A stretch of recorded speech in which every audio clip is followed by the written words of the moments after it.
میرا نام امام علی ہے اور میں BA JMC سے ہوں۔ السلام علیکم۔ میں اردو زبان میں تقریر پیش کرنے جا رہا ہوں۔ امام علی BA جرنلزم، اردو زبان میں تقریر پیش کرنا ہے۔ میرے عزیز بھائیوں اور بہنوں، قدرت کا یہ قانون رہا ہے کہ جب بھی دنیا میں فساد فی الارض ہوتا ہے یا جب بھی دنیا کی کسی حصے میں یا خطے میں فساد فی الارض ہوتا ہے تو قدرت کی جانب سے کسی ایک برگزیدہ بندے کو بھیج کر اس کا صفایا کرایا جاتا ہے۔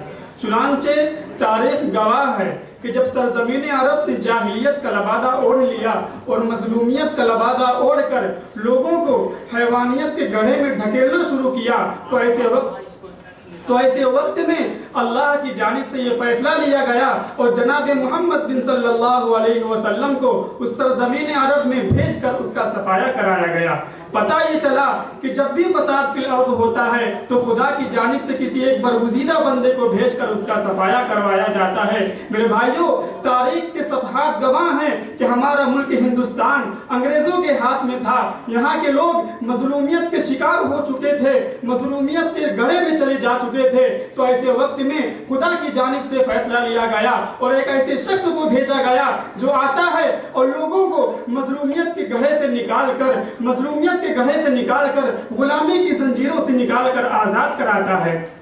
وہ کون ہوتا ہے؟ وہ بھی آزاد ہوتا ہے جس کا پورا نام مولانا ابوالکلام آزاد ہے۔ میرے بھائیوں، مولانا ابوالکلام آزاد ایک حساس ذہن کے مالک تھے۔ جہاں پر وہ ادیب تھے وہیں پر وہ خطیب بھی تھے، جہاں پر وہ قرآن داں تھے وہیں پر وہ سیاست داں بھی تھے۔ انہوں نے ہندوستانی معاشرے کا گہرا مطالعہ کیا تھا، انہوں نے ہندوستانی سماج کو قریب سے دیکھا تھا، اسی لیے یہ ہندوستانی عوام کے اندر سوئی ہوئی انسانیت کو جگانا چاہتے تھے۔ ان کا ماننا تھا کہ جب تک لوگوں کے اندر کی چنگاری کو شعلہ نہیں بنایا جائے گا اس وقت تک یہ ہندوستان انگریزوں کی غلامی سے آزادی حاصل نہیں کر سکتا۔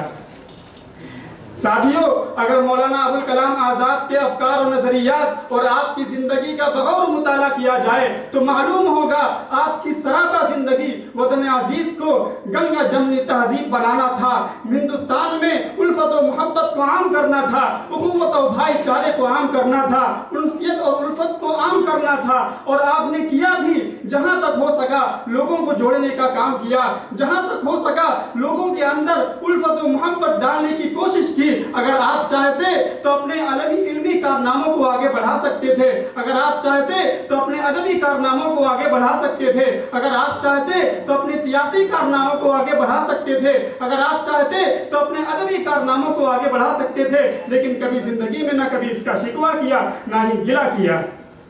اور آج ہمارے ہندوستان کی یہ حالت بن چکی ہے کہ ہمارا ہندوستان بس سے بدترین ہو چکا ہے بلکہ جنگل راج بن چکا ہے۔ اس لیے آج اس بات کی اشد ضرورت ہے کہ ہندوستان میں متحدہ قومیت کی تعمیر کی جائے اور ہندو مسلم اتحاد کو پورا کیا جائے تاکہ مولانا ابوالکلام آزاد کے خوابوں کو شرمندہ تعبیر کیا جا سکے۔ آخر میں ایک شعر کہہ کے اپنی بات کو ختم کرنا چاہوں گا کہ ایک ہو جائیں تو بن سکتے ہیں خورشید و مبین، ایک ہو جائیں تو بن سکتے ہیں خورشید و مبین، ورنہ ان بکھرے ہوئے تاروں سے کیا کام بنے۔ وآخر دعوانا الحمدللہ۔